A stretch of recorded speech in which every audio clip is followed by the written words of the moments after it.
Cluster system एक और नया सिस्टम जिसका उद्देश्य है कि झारखंड की उच्च शिक्षा व्यवस्था में बड़ा बदलाव करना। लेकिन इस बदलाव में ऐसे नियम हैं जिसने स्टूडेंट्स यानी छात्रों की परेशानी कम करने के बजाय और बढ़ा दिया है। क्यों भाई, क्या है वो नियम? दरअसल छात्रों को अपनी पसंद का विषय पढ़ने के लिए दूसरे कॉलेजों के चक्कर लगाने पड़ सकते हैं। मतलब ये है कि कई कॉलेजों को आपस में जोड़ देना। जैसे पहले एक ही कॉलेज में आर्ट्स, साइंस और कॉमर्स सब पढ़ाई होती थी, लेकिन क्लस्टर सिस्टम आने के बाद हो सकता है कि किसी कॉलेज में सिर्फ आर्ट्स पढ़ाया जाए, किसी में सिर्फ साइंस और किसी में सिर्फ कॉमर्स।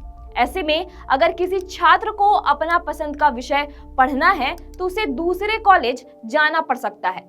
इससे आने जाने में ज्यादा समय, पैसा और परेशानी बढ़ सकती है।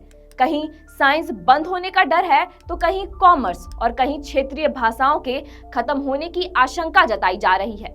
और इस मुद्दे को लेकर पिछले 2 दिनों से छात्र संगठनों ने जमकर विरोध प्रदर्शन किया है। छात्र संगठनों का आरोप है कि कई नई व्यवस्था के जरिए धीरे धीरे सरकारी कॉलेजों को कमजोर किया जा रहा है। फीस बढ़ने, दूर दराज कॉलेजों में भेजे जाने और सीमित विषयों की पढ़ाई जैसे फैसलों ने छात्रों और अभिभावकों को दोनों को ही परेशान कर दिया है। खासकर छात्राओं के सामने सुरक्षा, यात्रा और अतिरिक्त खर्च की बड़ी चुनौती खड़ी हो सकती है। विरोध कर रहे संगठनों का कहना है कि शिक्षा को आसान बनाने के बजाय छात्रों पर नया बोझ डाला जा रहा है। कॉलेजों को क्लस्टर में बांटने से हजारों छात्रों का भविष्य प्रभावित हो सकता है। इसी मुद्दे को लेकर अब सड़क से लेकर राजभवन तक विरोध तेज होने लगा है।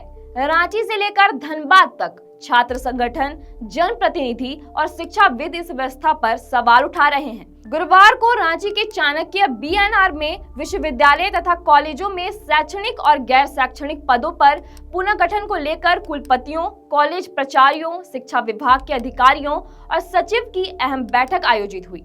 लेकिन इस बैठक के बाहर छात्र संगठन आइसा ने जोरदार प्रदर्शन किया था। भारी पुलिस बल, कड़ी सुरक्षा व्यवस्था के बीच आइसा कार्यकर्ताओं ने छात्र प्रतिनिधियों को बैठक में शामिल करने की मांग उठाई। क्लस्टर सिस्टम का विरोध करते हुए नारेबाजी की। प्रदर्शन कर रहे छात्रों का कहना था कि जिन फैसलों का सीधा असर लाखों छात्रों के भविष्य पर पड़ने वाला है, उन फैसलों में छात्रों की राय को पूरी तरह नजरअंदाज किया जा रहा है। आइसा झारखंड राज्य उपाध्यक्ष सह रांची जिला अध्यक्ष विजय कुमार ने कहा कि यह पूरी व्यवस्था नई शिक्षा नीति 2020 को लागू करने की दिशा में उठाया गया कदम है, जिसके तहत शिक्षा संस्थानों पर आर्थिक बोझ डालकर छात्रों से अधिक फीस वसूली जाएगी। उन्होंने आरोप लगाया कि सरकार उच्च शिक्षा को धीरे धीरे निजी हाथों में सौंपने की तैयारी कर रही है, जिससे शिक्षा का असली उद्देश्य खत्म हो जाएगा। वहीं राज्य सह सचिव संजना मेहता ने कहा कि इस नीति का सबसे ज्यादा असर महिला शिक्षा पर पड़ेगा। उनका कहना था कि महिला कॉलेजों में केवल आर्ट्स विषय सीमित कर दिया जाएगा, जिससे साइंस और कॉमर्स पढ़ने वाले छात्राओं की संख्या और घट जाएगी। साथ ही क्षेत्रीय भाषाओं, महत्वपूर्ण विषयों जैसे नागपुरी, खोरठा, संथाली, कुड़ुक, संस्कृत, उर्दू और सांख्यिकी पढ़ाई भी प्रभावित हो सकती है। डीएसपी-एमयू अध्यक्ष अनुराग रॉय ने आरोप लगाया है कि इस व्यवस्था के जरिए शिक्षकों और कर्मचारियों के पदों पर कटौती की तैयारी हो रही है और नियमित कोर्स को खत्म कर सेल्फ फाइनेंस मोड वाले वोकेशनल कोर्स को बढ़ावा दिया जाएगा। आइसा कार्यकर्ताओं ने यह भी दावा किया है कि बीएड और एमएड संस्थानों को विश्वविद्यालय से जोड़ने के बाद फीस कई गुना तक बढ़ सकती है। संगठन की ओर से चेतावनी दी गई है कि अगर सरकार ने इस नीति को वापस नहीं लिया तो कॉलेजों से लेकर राजभवन तक आंदोलन जारी रहेगा। इधर क्लस्टर सिस्टम के खिलाफ अब राजनीतिक स्तर पर भी आवाज उठने लगी है।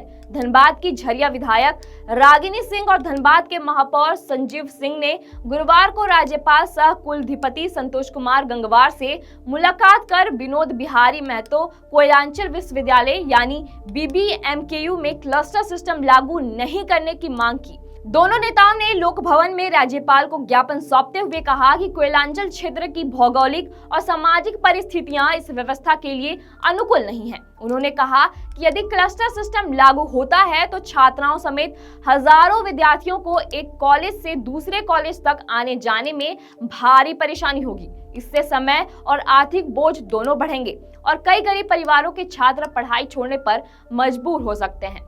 खैर, इस पर आपके क्या विचार है कमेंट करके जरूर बताएं और वीडियो को ज्यादा से ज्यादा शेयर करें ताकि आने वाले दिनों में आपको पता लग सके कि इस क्लस्टर सिस्टम पर क्या फैसले लिए जाते हैं। मेरा नाम आंचल सिंह है और आप देख रहे थे लोकतंत्र 90।